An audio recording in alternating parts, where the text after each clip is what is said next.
А сейчас выступает перед нами представитель из Польши, доктор Герберт Керен, который является представителем движения против ракет в Польше, в Варшаве, и который является членом Центрального руководства компании Польши.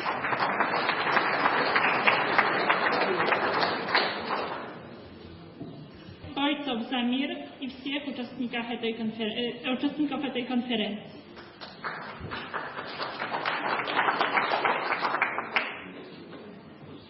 Мне предложено wystąpić po temie современной стратегии НАТО, но я буду выступать на английском. NATO is the biggest military organization on the world and one of the most serious threats to global peace. НАТО является одной из крупных военных организаций в мире и серьезная угроза для международного глобального мира. In recent 20 years, we can see intensification of territorial expansion мы имеем интенсификацию территориальной экспансии НАТО. Это было видно в двух направлениях. Во-первых, были приняты новые государства-члены, и потом были военные миссии за пределами территории НАТО. Экспансию можно было проследить с первых дней учреждения НАТО, но после расформирования Варшавского договора появилась реальная возможность реализовать эту стратегию. После 1991 года НАТО потеряло своего основного противника Советский Союз. Эта идея, значит, уже очень долго была популярной, просто не было достаточной поддержки, было достаточное противоборство Соединенных Штатов, которые не хотели потерять влияние в Европе. И тогда говорили, что вот, пожалуйста, присоединение Германии, США было заверено в том, что НАТО останется в Западной Европе и не будет перемещено на восток Европы. Переговоры по случаю воссоединения Германии министр иностранных дел США дал обещание, что в восточной части Германии ядерное оружие не будет размещено. Но от этих обещаний потом очень быстро отказались. Вот эта четкая стратегия на экспансию со стороны НАТО началась, когда в январе 1994 года состоялись встречи с ненатовскими государствами, когда была создана программа «Партнерство ради мира». Официально это должна была быть программа, которая позволила сотрудничество натовских государств с другими европейскими странами, странами бывшего Советского Союза, их членов.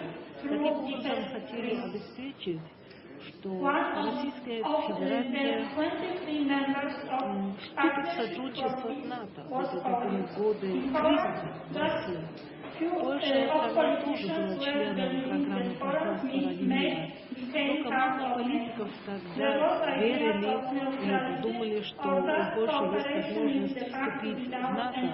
Были мысли нейтралитета Польши, либо простого сотрудничества с НАТО, без статуса членства. Но несколько лет спустя польское правительство все отчетливее стало говорить о том, что, наверное, должна быть возможность вступления или членства в НАТО. Альянс демократических левых сил выступали против, но, к сожалению, 12 марта 1991 года Польша стала членом НАТО. В Варшаве это отметили как историческое событие, и премьер-министр Польши тогда был большим энтузиастом, он выступил, сказал, прекрасно, что вот Польша может принимать участие в таких вот действенных международных организациях. Польша, Чехия и Венгрия тогда стали членами НАТО, и потом, задолго после этого, началась война в Югославии. Тогда состоялись сильные изменения в натовской стратегии. В 1993 году Швейцария была первая операция, ситуация, которая показала, что влияние США в Европе усиливается по линии непосредственно НАТО.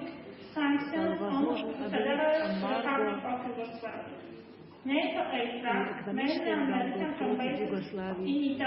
НАТОвские самолеты, в большинстве своем американские самолеты, которые были размещены в Средиземноморском регионе, были использованы для того, чтобы обеспечить маршруты над Боснией и Герцеговиной.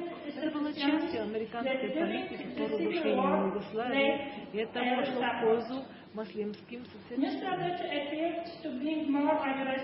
Вот эта новая стратегия была более агрессивнее, чем прежняя стратегия. В 1994 году были первые военные действия натовского альянса, когда были сбиты 2 боснийских самолета.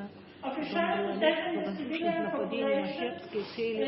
Официально только в интересах защиты гражданского населения. Но, по сути, это были удары, направленные всего лишь против одной стороны этой гражданской войны.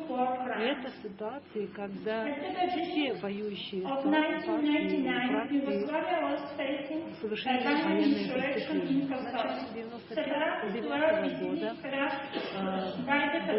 было восстание в Косово. Федеральная полиция и вооруженные силы побороли повстанцев. Но Вашингтон тогда принял другое решение. Вашингтон тогда принял решение как собственного усмотрения, и поэтому федеральные силы были выведены из Косово. Когда не хотели слушаться натовских планов, начались воздушные нападения. 10 марта 1999 года впервые состоялся натовский удар против государства, которое не состоит членом. Это, между прочим, нарушило даже внутренний натовский принцип, потому что вплоть до этого дня НАТО рассматривалось как организация, в которой военные силы и применение военной силы возможно только в случае нападения на государство-члена НАТО.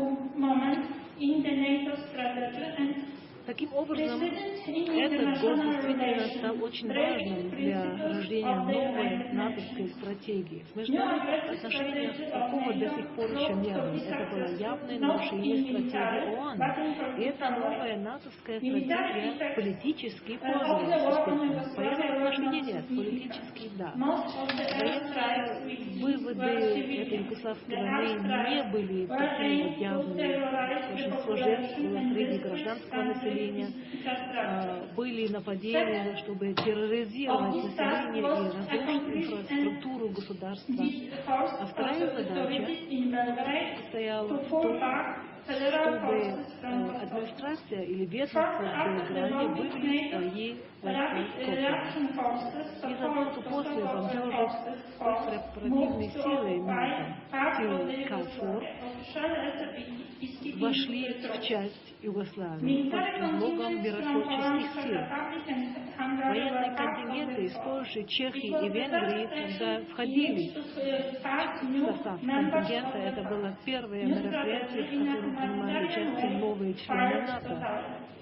И эта новая стратегия имела тоже гуманитарное прикрытие, но она просто не состоялась. То есть, естественно, этнические чистки состоялись, и тысячи должны были покинуть эту территорию. Тысячи сербов должны были покинуть Косово. Это показывает, что стратегия НАТО не была направлена на обеспечение безопасности на европейском континенте.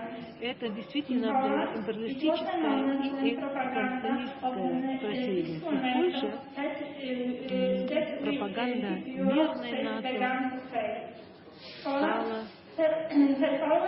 уже несостоятельной среди населения. Польша всегда поддерживала хорошие отношения с Югославией. В 1999 году эти хорошие отношения были полностью разрушены. Новые члены НАТО поддерживали войну под политическом отношении, потому что их вооруженные силы национальные не были в состоянии внести какой-то военный вклад. Воздушные нападения тоже имели политическое значение, потому что здесь впервые после Второй мировой войны немецкие самолеты, например, принимали участие в таких вот военных действиях. Барьер, который не позволил Германии принимать участие в военном конфликте, таким образом был преодолен. Центральноевропейские страны потом приступили к реорганизации своих вооруженных сил по указаниям НАТО. Они концентрировались на силах быстрого реагирования в целях оборонительных операций, конечно, но и для того, чтобы быть возможным действовать в любых странах мира. После 11 сентября 2001 года натовская стратегия снова изменилась.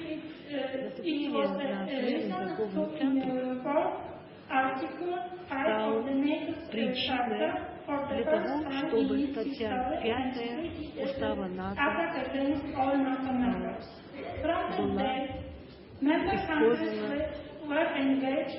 как довод показать, что это наступление против всех натовских государств. И вот с этого дня все государства-участники НАТО принимают участие в данной борьбе. И такие страны, как Узбекистан, например, и Казахстан, которые были членами, участниками программы «Ради мира», тоже были вовлечены. Они стали платформой для борьбы против талибов. Американские войска там открыли свои военные базы, и таджики и другие азиатские государства стали поставлять и помогать этим базам. Хотя американские, союзнические и английские войска вели эти военные операции, все-таки НАТО имело здесь ключевую роль. И начиная с сентября 2001 года НАТО принимает участие в оккупации Афганистана, выделила или контролировала силы НССД. И немцы, между прочим, принимали участие в этих операциях. Даже страны, как Франция, которые имели моральные опасения и критические замечания, сейчас принимают участие. И такие страны, как Швеция, Италия, Ирландия выделили свои войска. И это показывает, что нынешняя стратегия НАТО состоит в том, чтобы милитаризировать всю Европу, не ограничиваясь только текущими членами НАТО. Так называемый, или в период так называемой войны против террора была следующая очередная война. Испанция, Словакия, Словения, Румыния были применены в НАТО.